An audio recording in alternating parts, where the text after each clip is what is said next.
10:47 p.m. The second hand kisses 12. My phone blooms.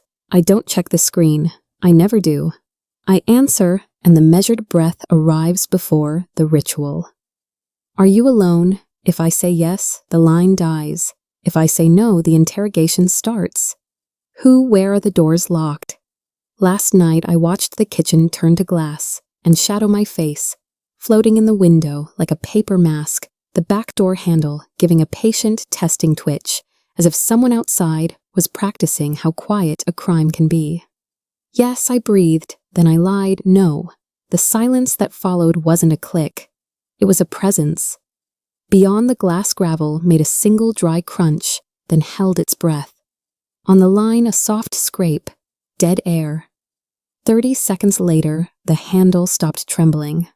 My heart didn't. I didn't move. I listened to the house listen back and understood the truth invites danger. Tonight, the lie invited it somewhere else.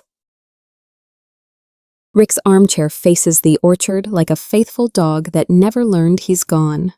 I sit on its edge, not to rest, but to listen. The radiator's thin sigh, the old clock's stern heartbeat. The rafters giving their winter bones a little shake. I'm 63 alone on 100 acres that answer only to weather and will. Every hinge in this place has a voice. Every floorboard knows my step. At night, the house feels larger than it looks. Hallways lengthen doors, breathe windows, remember faces. I run my thumb along a groove Rick carved fixing a loose arm years ago, and think how grief is a carpenter. It teaches you to live with what can't be repaired. Beyond the glass, the trees stand like a congregation, bare and listening. I catalog what I can control, locks, lights, routines, and what I can't, the hour, the phone, the question. I don't scare easy, I tell myself. I don't, but I do prepare. It waited where a casserole should dead center on the kitchen table. Heavy paper with no stamp, no name, no fingerprints I could see.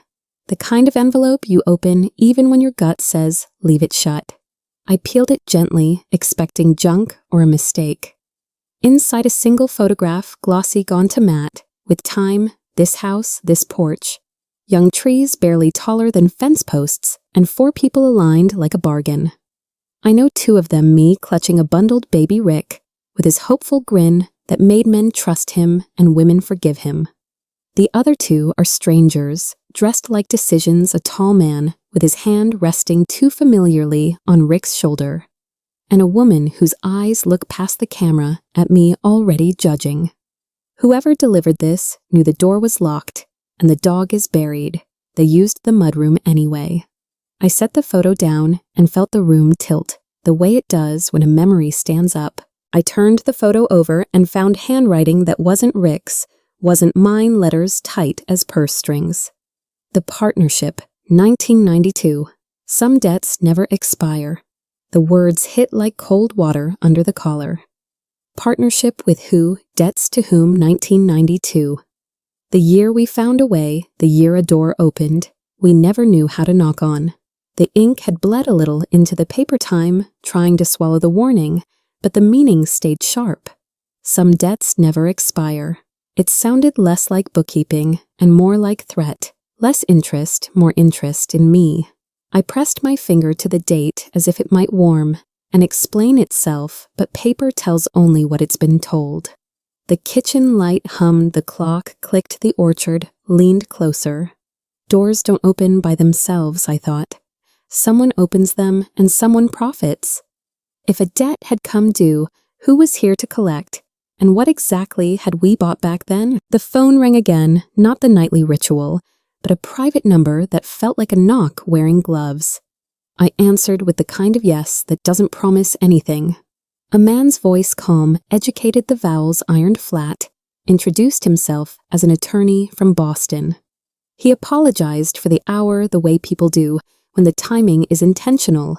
Your son has been intercepting my calls, he said as if reading a weather bulletin. You're named in a will. I need to reach you directly. My mouth went dry. He asked if I was safe, if the doors were locked, if anyone else was in the house. I thought of the handle's faint twitch, the envelope, the photo that turned my stomach into a fist. "I'm fine," I lied, tasting last night's lie again. He said 2 names tied to old money and older sins, told me there were documents that changed the shape of my life, and asked for one thing. "Don't tell your son," I called. He said the quiet part, plainly petitions, filed evaluations, scheduled phrases like cognitive decline and emergency guardianship lining up like nurses outside a door. My son had told him I was confused, vulnerable, unable to manage my affairs. I looked around at the farmhouse I had kept, breathing through blizzards and grief, and thought, confused about what mortise and tenon I could find, a lost screw in this place by sound. But paperwork can paint you any color it wants if you don't hold the brush. The lawyer's words stacked themselves into a picture. I didn't want isolation weaponized, concern rehearsed. Love translated into leverage. He warned me again not to open the door to anyone, not even family, not tonight. I thanked him without meaning it and ended the call with the feeling of stepping off a curb I couldn't see. When the screen dimmed, the house felt different. Not haunted, not yet, but surveilled by the past. I went to the study I almost never enter, where dust works night shift and pencils stay sharpened for men who don't come back. Rick's desk is a confession booth, neat drawers, orderly sins. 3rd drawer down under instruction manuals, and an elastic band petrified into a fossil. I found an envelope like the one in the kitchen, but bearing his handwriting, my name with the old curve he used when he needed courage. Inside a brass key heavy as a promise, and a note. Box 247, First National. Go alone. Tell no one, especially not Alex. The key warmed in my palm like a live thing. Especially not Alex. I wanted to argue with the dead, to say, you don't get to pit me against our son from your quiet place. But Rick never wrote lightly. He wrote for when talking would be too dangerous to hear. I slipped the key into my pocket and felt the house lean in to listen. Paper doesn't lie, it merely reflects the liar. In the filing cabinet between taxes and tractor maintenance, I pulled our deed and read it properly for the first time. Not purchased, but transferred. The land slid from the hands of William and Catherine Hale into ours like a plate, pushed across a table at the end of a bad conversation. No mortgage trail, no tidy chain of payments, just signatures, dates, and the kind of legal muscle that gets sweaty only in private. My pulse thudded in my ears. We hadn't bought the farm. The farm had been given to us or traded for something no one wanted written down. The Hales were the names the Boston Voice had spoken. The partnership, the debt that doesn't expire. I traced the boundary lines with my finger, 100 acres that had fed us, buried us, married us.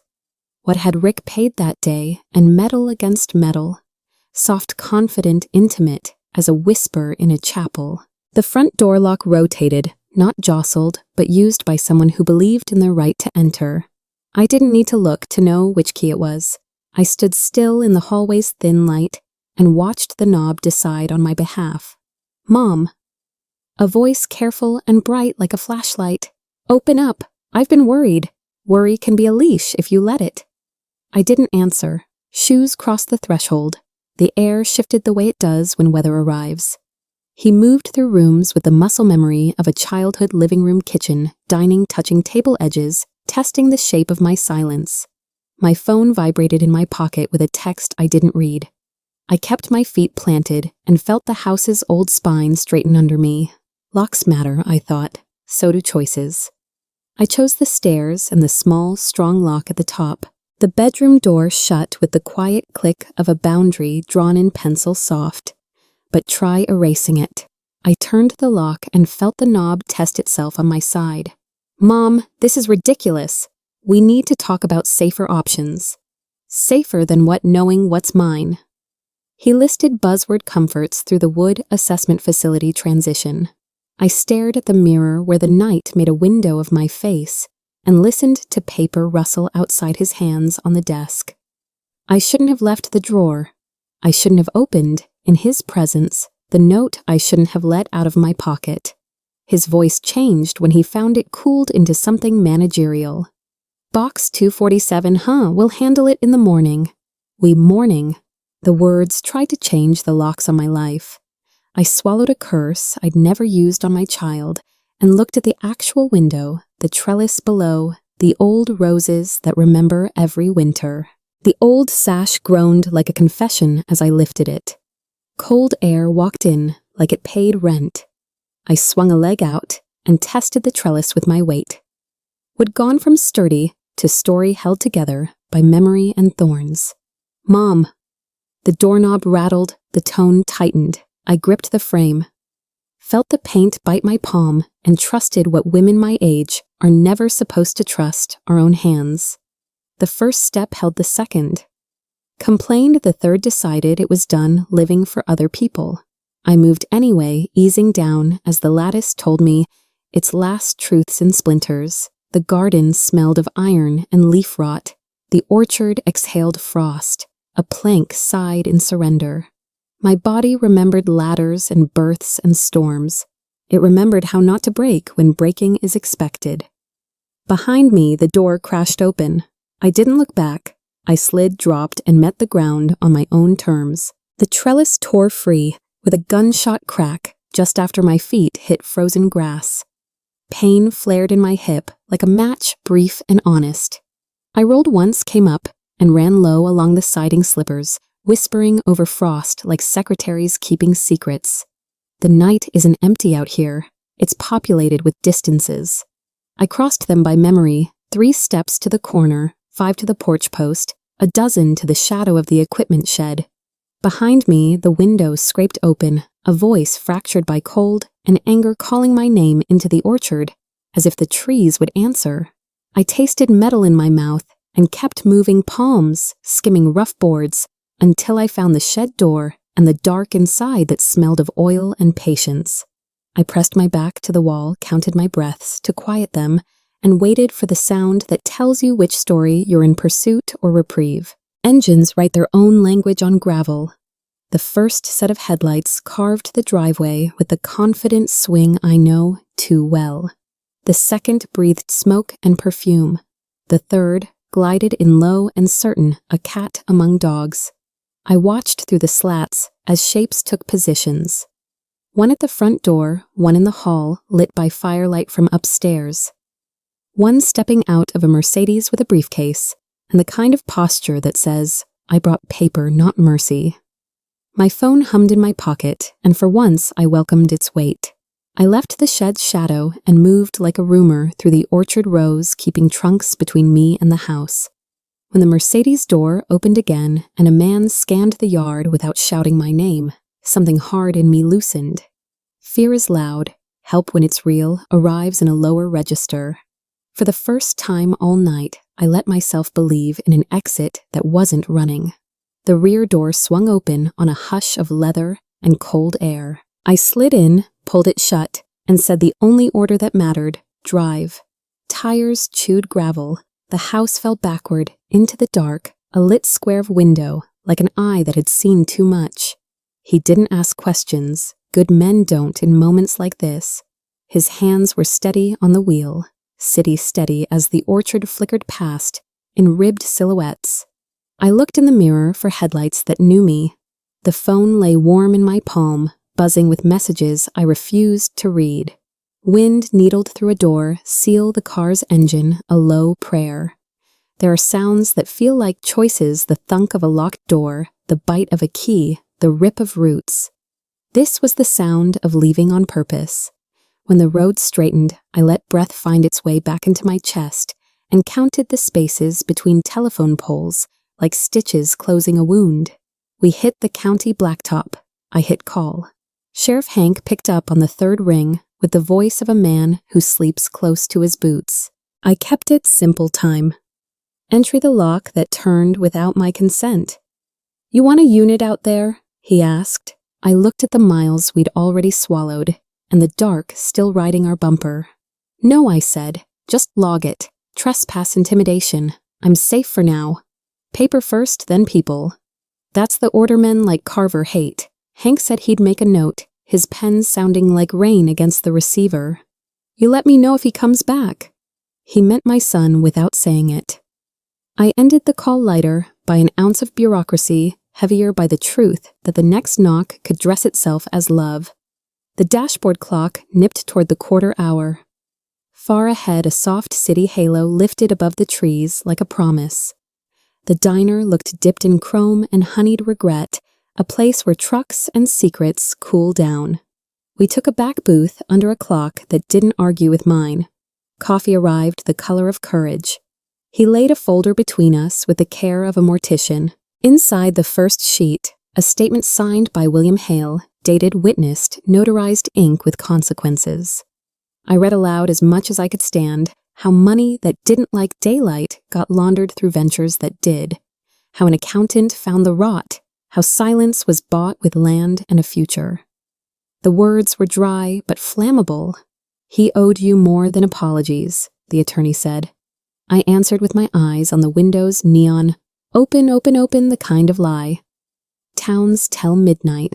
He slid another page, names I'd heard at fundraisers, numbers that hummed like power lines, dates that braided themselves into my calendar of losses.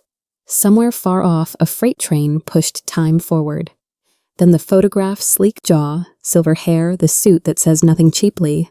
Victor Carver, he said, as if introducing a stain that never sets. I knew the type men who smile with their teeth, and their lawyers who donate a wing so no one asks where the body is. On paper, he lifted hospitals. Off paper, he lifted accounts. He's the other half of Hale's confession, the attorney went on. Legitimate now on paper. Untouchable unless we touch every page. He slid surveillance shots like playing cards, handshakes in daylight shadows in corner booths, a pattern of meetings that spelled intent. The jawline from the glossy photo turned up again like a watermark. He's meticulous, I said. Yes, he said, but meticulous men make tracks. We just have to follow them before they double back. Outside, a snowplow scraped by, shouldering the night aside. Inside, I understood the scale, not a bad man, but a network with a face. The will came next, narrow paragraphs, wide implications. $4 million, earmarked like a trail of breadcrumbs, I could only eat if I delivered the loaf to the right door. Condition precedent, the text said no evidence, no estate. Hale's guilt translated into generosity, and a lock I alone could open. Money as an apology tastes like metal. It warms the hand and chills the mouth. You don't have to take a cent, the attorney said, reading my face. You only have to take the truth where it belongs. I ran a finger down the clause that named me not as widow, but as witness. $4 million, I said, testing the weight of a number that could fix a roof and ruin a soul. It's bait, he admitted, but it's also what they paid to keep you quiet without letting you know you'd been paid. I folded the page back into the folder. Then we'll let it buy something honest, I said, like daylight. He didn't show me judgments, he showed me patterns, meeting logs, receipts, called durations. My son's name threaded through another man's calendar, like fishing line through a throat. Photos from a private investigator, a handshake outside a medical supply office, coffee with a suit whose cufflinks blinded the camera. My son's face arranged into solemn agreement. The attorney spoke gently. They needed him cooperative and credible. Isolation helps. I thought of 10:47 p.m., the ritual carving grooves into the night. Those calls, I said. He was building a file. He nodded. Worried son, non-compliant mother, rural risk factors. He didn't say setup. He didn't have to. Shame is a cold hand at the back of the neck. I felt it, and then I set it down. He's not the author, I said. He's a pen. Outside, the diner door chimed. 2 loggers came in laughing like the world was simple. I wished them well and wished it were true. We need the box, he said, business, returning to his voice like blood to a hand. He thumbed his phone, spoke a man's name with first name ease, Gregory at First National, and asked for doors that open when others don't. Favors are a currency too. I watched him spend one with interest. Side entrance 20 minutes, he said, hanging up. Security will keep it off the nightly ledger. The diner's waitress topped us off like she was blessing the plan. I traced steam with a finger and made myself a promise. no more detours. The attorney slid the folder back into his briefcase and tapped the leather, twice a habit or a prayer. When we leave, he said, no one follows, they already are. I answered, thinking of headlights that memorize. Then we'll give them something to study that isn't you, he said, and smiled without showing teeth. We paid in cash, the right kind, and stepped into a night that had decided to snow. Banks at 1 a.m. are cathedrals without choirs. Stone hush the hum of guarded breathing. Gregory met us at a side door with winter on his eyebrows and the look of a man who values both discretion and friendship. 2 keys. 2 codes, a camera that blinked red and then kindly looked away. The vault's breath was colder than the street. Safety deposit walls glittered like a hive, each box a private weather system. We moved to 247 as if the number had been sewn into my coat. Gregory turned his key, I turned mine. The sound of the latch giving felt indecent, like eavesdropping on the dead. The drawer slid out so smoothly it was almost an argument for trust. My chest tightened the way it does on a steep stair. Take your time, Gregory said, stepping back, the way a doctor does before a diagnosis. I touched the metal lip and discovered my hands weren't shaking. My heart was. That would have to be enough. Inside was the past packed, small an envelope with my name in handwriting that straightened my spine as if the pen itself had recognized me, the weight of paper that knows it's important. I broke the seal and recognized his cadence before the words. My husband always placed the apology before the explanation. He wrote about 1992 like a man confessing 2 sins, silence, and the reason for it. He had evidence, he wrote, and enemies, and the sudden chance to move our little family out of danger by stepping into a different kind. He wrote where he buried regret so it could do some good beneath the largest apple tree 5 feet down from the trunk's true center. He wrote alone, tell no one, then underlined. Especially not our boy until the paper dented. The letter didn't ask forgiveness. It offered instructions and a choice. I traced his name at the end and realized instructions are their own apology if you live long enough to read them. There was a USB drive the color of certainty and a leather notebook that smelled like the inside of an old church. I opened the book and found Rick's neat, stubborn hand marching through dates, amounts, initials. Not poetry proof. Cross-references to bank routes, cash drops, traded for investments that became reputations. A ledger of how we bought safety the way other people buy houses, pretending the down payment wasn't made in fear. The last pages were a map drawn without coordinates. Only landmarks a person like me would know, the irrigation pivot. The winter-burned scar, the stone that looks like a kneeling dog. The USB, he said, was for the first door. The box under the tree would blow the rest off their hinges. I shut the notebook carefully and slid both back into their sleeves. The vault hummed. The men waited. I thought of sap that keeps flowing under bark that looks dead and felt for the first time in hours entirely awake. My phone bloomed in the cold vault light. Unknown number, a message that didn't bother to wear a mask. I know you're at the bank. Another my kitchen, my staircase, my bedroom. Breathing smoke at the edges like a letter held too close to a candle. Rachel in my hallway with a lighter, her face lit by the idea of erasing me. It's a specific kind of rage, the kind that rises when fire meets memory. I tasted it and spit it out. The attorney reached for the phone. I let him read everything. He wants you to come home blind, he said. He wants ash where your past should be. The next image showed the old photograph's corner curling under a thumb. Last chance. Talk, or I clean. In the vault's hush, my heartbeat sounded like a gavel. He thinks he understands what I value, I said. He thinks wrong. I slid the phone away and held the notebook like a compass that keeps pointing at the truth. The drive out of the city offered 2 choices, and the luxury of pretending they were equal south toward Boston and badge-backed safety, or north toward my land, and the confrontation it had been fattening all night. The attorney mapped contingencies with a lawyer's precision, FBI contacts, evidence, protocols, how to keep the chain unbroken and my body alive. I listened grateful and watched the green exit signs peel by like verdicts. Home is a loaded word.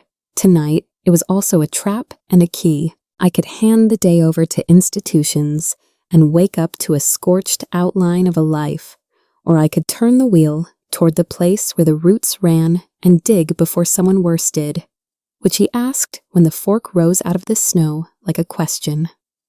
Boston or the farm?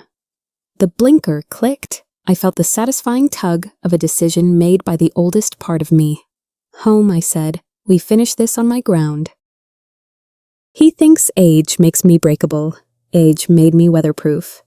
I turned us toward the dark ribbon of road that knows my tires better than my name and let the decision settle in my bones.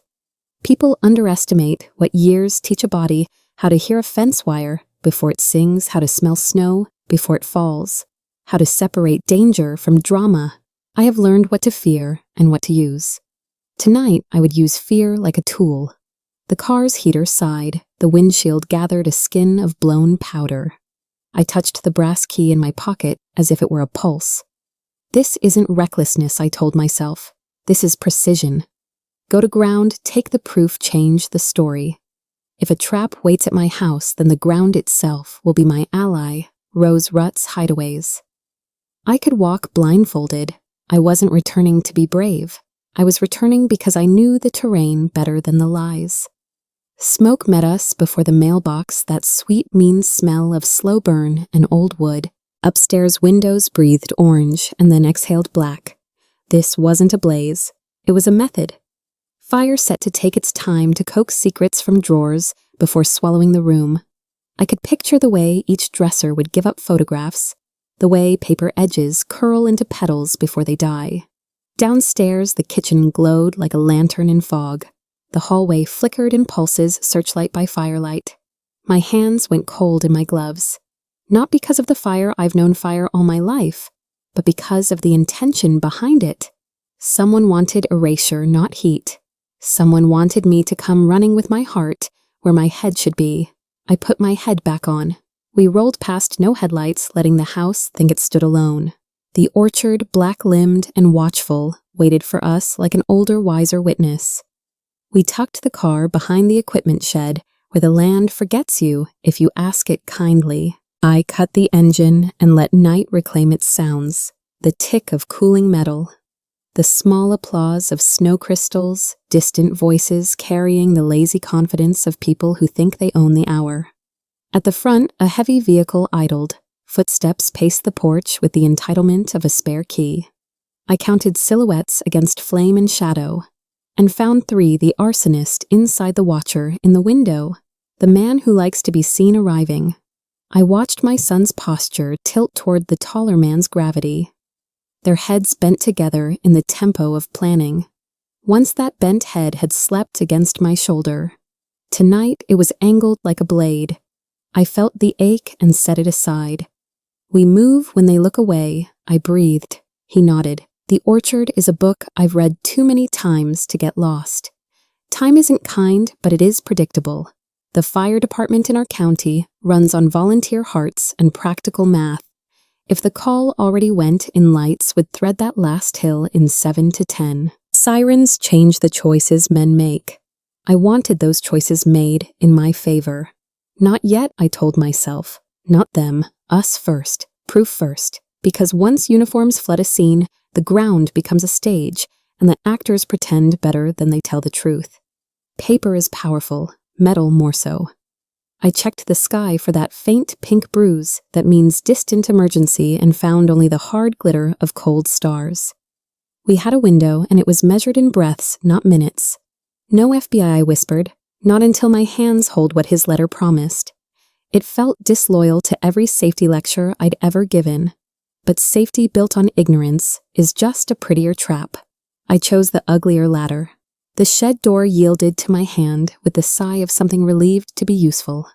Inside, the old tractor paint faded into dignity, 2 shovels with handles polished by work, a headlamp that remembered our last ice storm. I took the batteries from the radio and snapped them into the lamp, then clicked it to the dimmest notch. I would not carve a neon path across my own field. The tractor coughed once and settled into a low, trustworthy rumble, the sound of a beast that knows its age and purpose. We would go dark, idle, steady, and let engine and wind find a common pitch. Men at the house would hear what they expect to hear from a farm at night, machinery doing what it always does, enduring. I handed off a shovel and kept the other. No heroics, I said, just rows and routine. If we moved like memory, the land would keep our secrets as it always has. Driving that tractor in darkness felt like reading Braille with my whole body. The ruts took my hands where they wanted, and I let them. The headlamps stayed off. A smear of starlight silvered the path. Enough for a person who knew the spacing between trees by stride. Cold air bit any skin that dared, but the engine's heat climbed my shins like a dog. Somewhere behind us, the house cracked and argued with itself. Beams shifting glass, learning the language of stress. I lined us up with the central row by counting 8, from the shed 5 to the spine, then the long, gentle left that lands you where the ground softens in spring. I had charted this orchard with knees and wrists and 1,000 baskets. I could find center with my eyes shut and my heart loud. Every vibration of the tractor told me a story this patch holds, that dip lies here is where we stop. There it was, the oldest tree, the one that keeps the wind honest. Its bark holds every season like a ledger. Its roots speak to rocks in a language people only translate when they have to. I cut the engine. Night roared back. In the whisper of snow, the tick of cooling iron, a distant raised voice, losing patience. The ground at the trunk was iron hard, the kind of cold that rings a shovel. Here, I said, pressing a palm to wood that has heard me swear and sing and bargain. Steel bit soil with a sound that travels through nerves as much as ears. My breath hung in front of me like unkept promises. The headlamp tipped low carved a small circle of honesty at our feet. I thought of the letter's lines, how he'd written true center, like he feared I'd be off by inches that could cost a life. I placed my heel measured and drove the blade. The first thrust always tells you what kind of night you're going to have. The ground gave a fraction, then argued. We traded the shovel back and forth, using rhythm instead of speed, listening for the note that means progress rather than the one that means fatigue. Frost grudged us an inch at a time. I let the pace be a metronome for memory the day we planted this tree, with hands that still had ringed hands. The summer we doubled the rows and pretended we weren't doubling our worries. The winter we buried a man and learned the precise weight of silence. Dirt stacked in dark frills along the lip of the hole. Each spadeful an answer demanded from a year that had been too full of questions. Behind us, the house coughed up sparks at an upstairs window like a drunk, then quieted. My arms burned, my resolve didn't. The past doesn't give up its goods without charging you breath. He arrived like weather, sudden, intimate, uninvited. Mom, stop. I didn't stop. The word carried two meanings the way it always has: care and control. He stepped into our weak circle of light, face raw with cold, and something else I refused to name. Please, he said, reaching for the shovel's handle. I kept my grip and spoke without lifting my eyes. You're late. He flinched as if I'd struck him. You don't understand what you're doing.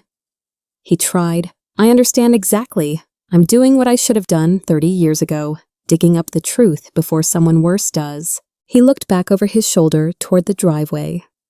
Toward a silhouette I could feel more than see. They can help, he said. They can fix this. They, I asked, and let the word freeze between us. He swallowed. The night had put all of us under oath. Either step aside, I said, or start digging. Those are your choices. We faced each other over the mouth of the earth. The tractor's dark bulk at our backs, the house's red pulse at the edge of sight. He stole my son, said voice, shaking with a conviction that didn't quite fit him. He took what wasn't his and built this on it. I leaned my weight into the blade. He protected, I answered. He took a bad man's leverage and made it pay for our table. That's theft, he insisted. That's survival, I said, and the shovel found a softer seam. Maybe it's both, he admitted so quiet, the night almost kept it. Maybe it has been both all along. But if you put me away to keep that story tidy, then you're not protecting a name. You're laundering a conscience." He closed his eyes once hard, like a man trying to shake off a mantra. When he opened them, they were his, again my boy's, not the world's. "Then dig," he said, and for 3 breaths he did.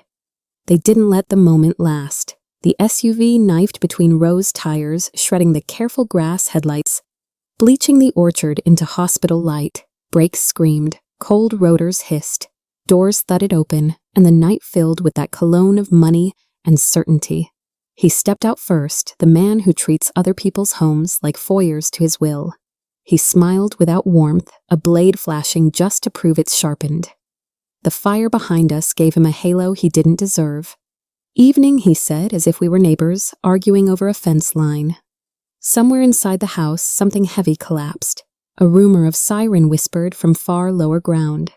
The taller man's eyes did a slow, appreciative sweep of the tractor, the lamp filing each for later. The shorter one, my son, stayed close to him, a satellite in borrowed gravity. I stepped between the headlights and the hole, to let the beam hit my shoulders, not the earth. 4 feet down, the soil changed its sentence. Damp rose up metallic as old pennies on a tongue. The shovel struck something that wasn't stone, and sang a note I felt in my knees. I crouched and scraped with gloved fingers until the edge of a box introduced itself, cold, stubborn, undeniably man-made. Breath turned vicious in my throat. Behind me, a voice lost its pretense. "That's enough," the taller man said, the smile gone, the night suddenly honest. I didn't pick it up. I braced around it like a mother around a wound. "You're trespassing," I said mildly, which is how you say, "I see your hunger, and I decline to feed it." He shifted his coat, and the black mouth of a weapon winked. My son inhaled. I did not. The wind changed, bringing the house's smoke forward, and with it the iron smell of blood that wasn't blood at all, only wet metal and winter. We were very close, closer than fear. He leveled the barrel with the cool boredom of a man who solves problems by erasing them. "Lift it," he said, chin flicking at the box. I kept one hand on the shovel, the other braced in the hole, knees pressed to the cold lip of earth. I let the headlamp paint his coat buttons and not his eyes. "Careful," I answered, voice low, "even the way you speak to skittish livestock and reckless men. Metal's heavier than you think." He stepped closer. The muzzle tracked my sternum. Behind him, breath smoked from the ones who follow orders, not consequences. I leaned a fraction to put my shoulder between the light and the steel, and felt the ground answer me roots frost, the old hum of something that predated his money and my fear. "Lift it," he repeated. I tightened my grip until wood creaked in my palm, and gave him the smallest smile I own, the kind that says, "Not on your terms." He widened the threat, as men do when the small one doesn't work. "House goes next," he said, gesturing with the pistol like a maestro. "The kitchen, the photos, the chair you pretend isn't a shrine. I'll burn your life to the studs." I pictured drawers, yawning frames collapsing into black lace, the slow snow of ash over the table where birthdays happened. "You can burn lumber," I said. "You can't burn what's buried." The orchard answered with one dry leaf tumbling and catching a Morse code only I care to hear. He talked to the pair at his back about accelerants and time. He wanted me to look at flame. I kept my eyes on soil. "Fire is spectacle. Evidence is stubborn. You think this land loves you," he sneered. "It doesn't love anybody." "It remembers," I corrected. "That's better." His jaw ticked a tiny metronome for temper. Mine didn't. Some of us built our patience by weather, not wealth. A small motion at my shoulder, 2 fingers to a jacket button, as casual as a man adjusting his manners. The attorney cleared his throat, a sound soft enough to pass for nerves. The button blinked, the night gained a witness. "Here's the arithmetic," I said, never taking my eyes off the gun. "You pull that trigger, you shoot into your own record. The cloud's hungrier than any prosecutor I've met." He glanced just a slice of attention toward the button-sized eye. You could feel calculations scrape across his face, metal on metal. "Cameras break," he said. "Copies, don't I?" the attorney answered, voice steady, professional. Almost bored, which is the exact tone that terrifies men who think chaos is a strategy. I felt the shovel handle steady under my palm, and for the first time all night my heart and my hands kept the same time. So I told him gently, either holster your mistake or make it permanent for you. He wanted certainty. I handed him doubt. I lifted my phone just enough for its ghost glow to rim my cheek and let him see what he needed to a thread open to a federal contact, a message half-typed that looked already sent. They're on their way, I said, and let the words sit in the frost between us. The thing about people who live by leverage is they never gamble unless the odds are fixed. His stance shifted not back, but less forward.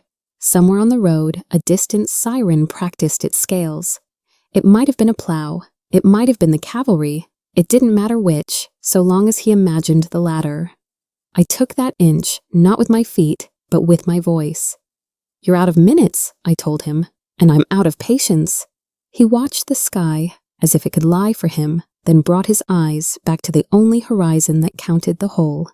Cold clay slicked my gloves as I rocked the box free. It left the earth reluctantly, as if asking me one last time whether I understood what opening it would cost. I did. I cradled the weight to my chest and thought stupidly of a hospital corridor years ago when a nurse placed a bundle in my arms and said, "Hold your future." This felt like that, and the opposite. Metal clicked against the shovel's ferrule. Mud kissed my coat. Behind me, the pistol's mouth argued for a different ending. Careful, I said again, but now to the night, to my balance, to the past. I was about to tip forward into daylight. I stood knees stiff back, singing, and kept my body between the box and the barrel. The attorney's lens caught the angle. Somewhere ones and zeros did their quiet work. Grief tightened under my ribs, then loosened. "I've got you," I whispered to the truth, to the man gone, to myself. A shape moved into the gun's line, not a blur, but a decision. "No." The word arrived before its owner's breath. My son stepped where bullets prefer to travel and planted himself there, like he'd finally remembered what our trees had been modeling all along. He didn't look at me. He looked at the hand holding the pistol and spoke to it as if speaking to a skittish horse. "Put it down," he said, voice steadying on the second syllable. I felt the box's weight lighten by a miracle that was nothing miraculous, only a person choosing the harder side in full view of his fear. "Get out of the way," the man snarled. I said no. It wasn't defiance. It was discovery. For a moment, the orchard stopped being a crime scene and became a classroom. The lesson was costly and worth it. A life realigns in one sentence if spoken at the exact right time, facing the exact wrong gun. Sound found us then, bright and official, a peal of siren that put blue and red into the bark of every tree. Tires hissed to a stop where gravel meets authority. Commands snapped the cold into smaller, sharper pieces. Hands, now. The night altered its loyalty with professional efficiency. The man with the pistol didn't lower it so much as watch it fall out of his story. I didn't move. I didn't need to. Floodlights combed the rows. Branches wrote frantic shadows across the snow. Boots approached with the certainty of people whose reports will be read. I breathed for what felt like the first time since the telephone started this hour. Someone spoke my name with respect and distance. Someone else said words that begin and end. Nights like this, lawful order, drop the weapon, don't test me. Through the strobes, I saw the house exhale smoke softer than before. For once, the noise belonged to the right side.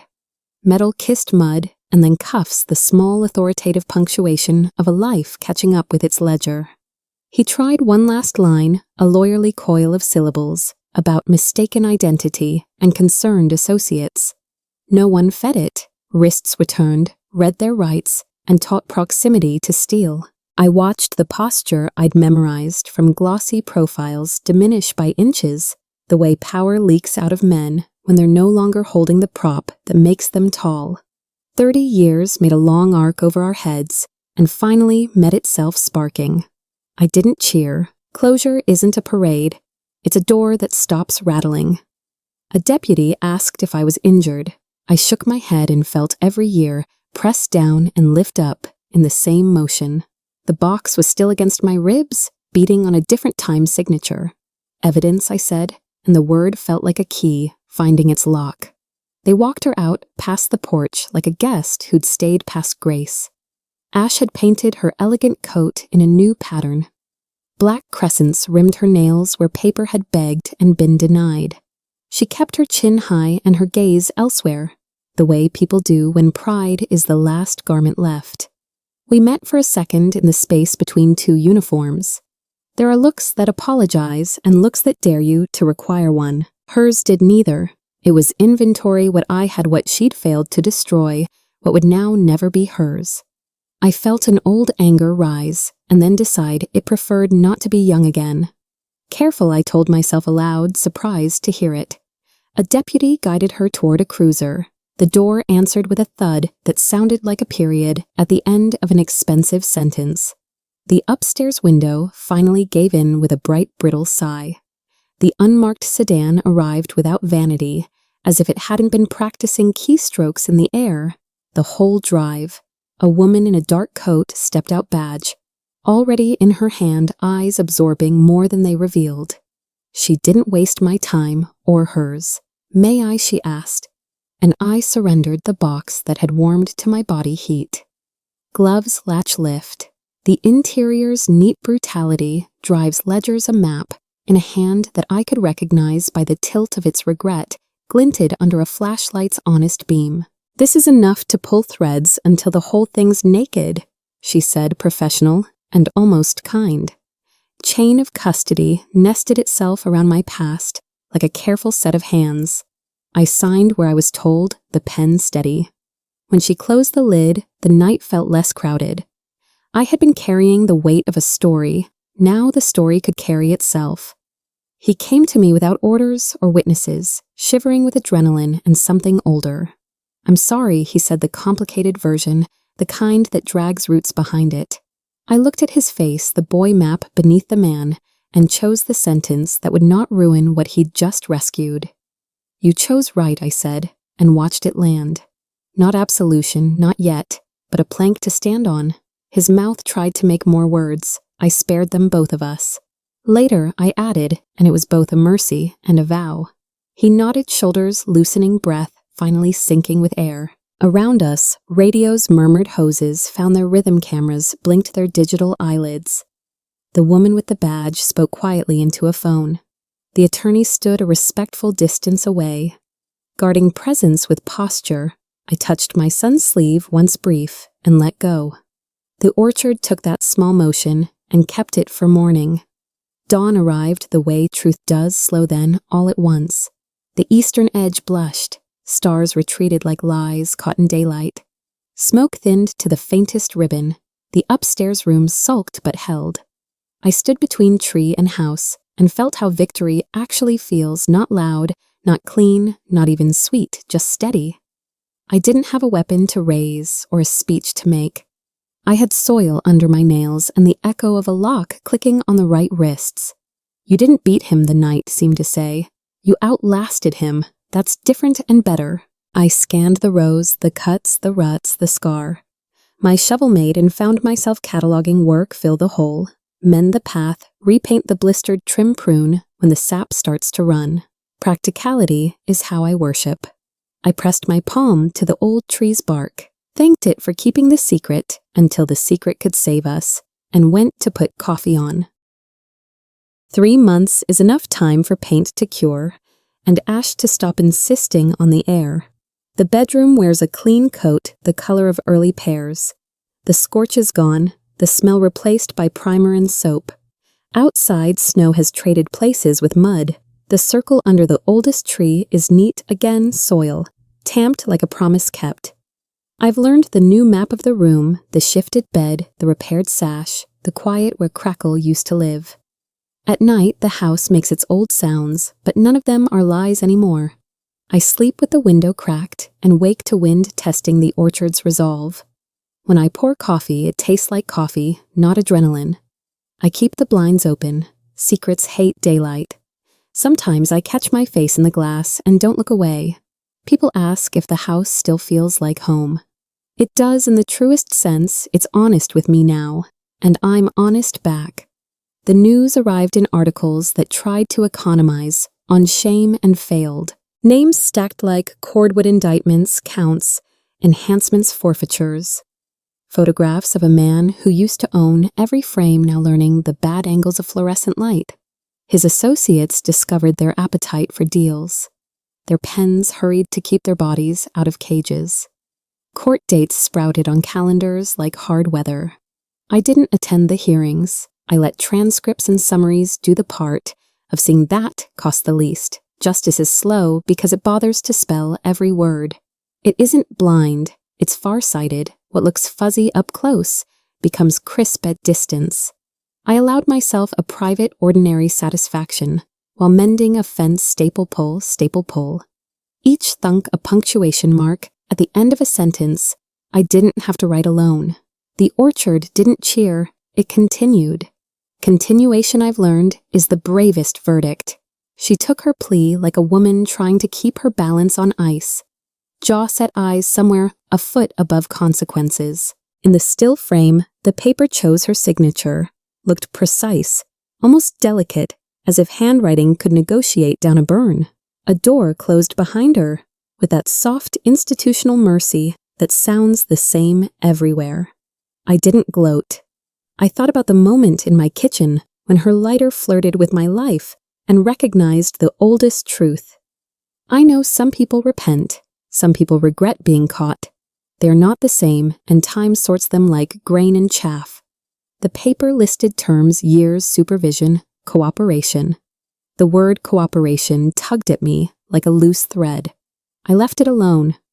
I have work to do that happens in dirt, not depositions. In the afternoon, I swept the mudroom and found a flake of singed paint in the corner.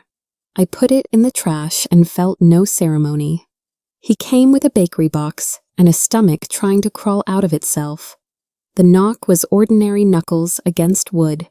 Not demand, but request. I opened the door and watched his hands decide between offering and retreating before they chose offering. Coffee cake, he said, as if explaining his presence in a language we both still remembered. I stepped aside to let him pass, and the old choreography resumed in a new key. Plates, coffee, a chair pulled without scraping. He started 3 apologies and finished none. Work, I said, and watched the relief storm his face. Words are cheap at this stage. Sweat isn't. Yes, he said. I'll show up. I'll do what needs doing. I let silence be the contract. In the middle of it, he put the box on the table like an offering to a small, practical god. Cinnamon and sugar made their case for gentleness. I didn't argue, but I didn't sign yet either. Trust is credit, not cash. You earn it with payments you don't miss. I wrote the first note on a torn envelope, 6 a.m., North Fence. I slid it across the table like a starting pistol. Gloves, I added, layers you can ruin. He nodded the way a person nods at a sentence they plan to keep. Before dawn the next day, I left a list on the counter in my script that doesn't forgive. Sloppy eyes straighten T-posts. Re-staple, low run, clear ice at the valve, check the corner brace. I folded it once and felt the old sting of pride complicate itself into a workable arrangement. He arrived at 5:58, which mattered more than most of the words we'd said in months. I handed him a thermos and didn't say good luck. Luck is for people who haven't met wire and weather. We stepped into a morning that didn't care about us and started making it care. Good work has a silence that doesn't need defending. We found it in the line of the fence, in the stubborn valve that yields to heat, and patience in the brittle hose that becomes obedient when you talk nice to it with a wrench. He learned again how tools like to be held. I learned which of his muscles still remember being 16. We traded the kind of sentences that don't audition for forgiveness. Pass me the channel locks. Hold that steady. Careful pinch point. By noon, our sleeves were a syllabus of honest stains. He tried a longer sentence I thought I was protecting, and lost it to the rasp of a file. I let the file finish speaking. Then I said, protecting people should make them freer, not smaller. He nodded like a man who'd just heard a simple thing that will take him years to master. We ate in the shade of an empty wagon, not hungry, just earning the right to rest. At dusk, the orchard turns into a chapel without a roof. I walk the rows like pews touch bark, read the day's scripture in torn leaf and new bud. At the oldest tree, I stop and lay my palm against the ridges where lichen writes its patient poems. He hid what could save us under this exact circle. I hid what could ruin me in the same place fear. The ground keeps both with equal courtesy. The sky did its slow gold-to-iron performance, while the first peeper of spring tried out a note in the ditch. Thank you, I said, not to the wood or the ghost of a man or the idea of justice, but to the act of enduring. It answers more prayers than any judge. I pressed my forehead to the bark and let the cold teach me something I keep forgetting. Courage isn't heat, it's clarity. I left the tree with that clarity tucked in my pocket, like a warm stone. Paperwork has its own rituals, and so do reunions. We met at a small table in the bank where the light is flattering to decisions. The attorney placed the last documents like dishes at a wake, necessary, sober, not unkind. The agent arrived with questions that respected time and truth in equal measure. We signed where we should. We didn't linger where we shouldn't. You were steadfast, he said. You were inevitable, she added. I shook my head and handed the pen back. I was practiced, I said. Women my age have more reps than people think. We smiled the way people do when they all know the same secret, that survival is a skill set, not a miracle. Outside traffic obeyed and disobeyed with the usual ratios. We parted without ceremony, which felt like the right kind of respect. On the way home, I bought bolts and seeds, 2 forms of faith that never ask for interviews. 4 million is a number that can either make you loud or useful. I chose useful. The accountant at the credit union, kind eyes, neat hair, helped me open the right buckets and label them like a pantry roofs and roads, labor, and ladders scholarships. With roots in this town rather than plaques, the farm gets first claim, new irrigation, where the old ghosts leak repairs, you can see, and the ones that keep calamity from announcing itself at 2 a.m. The rest goes to hands and minds that can turn it into something alive. A trades fund for kids who want to fix what other people break. A bursary for a nurse who will stay when the winter is rude. A little envelope with no name for the next woman who thinks she has to choose between safety and silence. Money used to taste like guilt in my mouth. Now it tastes like seed bitter, at first, then necessary, then maybe sweet. The new phone sings a clean chime I picked just to hear how hope might sound. His name flashes, and I let it ring once longer than I need to prove a point to no one. 6, he says before hello. I'll be there at 6. Don't be late, I answer, because some rituals are scaffolding, not cages. We don't say I love you in this call. We spend it instead. We spend it on clarity, what fence line next, which field needs lime, who we can borrow the auger from without paying in pride. When we hang up, the house resumes its small decent murmurs. I set the thermos by the door and lay out gloves. His large mind stubborn. Morning will come uninvested in our plans, and we will convince it inch by inch. It doesn't have to be cinematic. It has to be consistent. That's how orchards grow, and families and futures that don't lie when the phone rings at 10:47. I turn off the porch light and let the dark belong to the yard again. The new lock lifts, turns. Seats clean, mechanics, no secrets. Inside the house holds a gentle heat, the kind earned by work, not worry. I set tomorrow's gloves by the door, check the stove, listen to the old clock mark an honest minute. The orchard is a black lace outside the window. In the morning, it will ask for hands, not history. That's how I live now. I plant, I mend, I believe with conditions, and forgive with limits. The past is filed where it belongs, useful, not sovereign. If you've walked with me this far, you know what the lie bought, what the truth cost, and why I'd pay it again. So tell me when the phone asks its small dangerous question, when silence feels safe and truth feels sharp. Which do you choose? Leave one word so it echoes hashtag protect truth or hashtag keep silent. I'll read every answer, then I'll sleep. Morning has plans for me,